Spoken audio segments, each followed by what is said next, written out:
Quick unboxing of the iPhone 16 Pro Max with cat.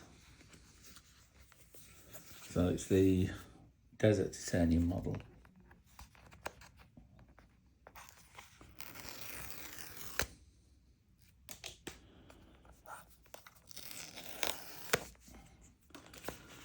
Packaging slightly smaller than last year's 15 Pro Max, which is what I'm changing from.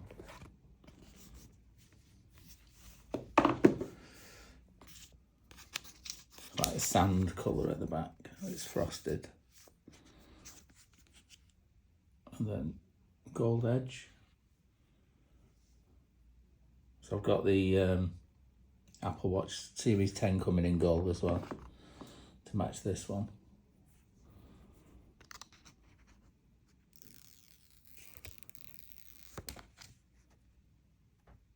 Right, so I think I need to get a screen protector on this in case.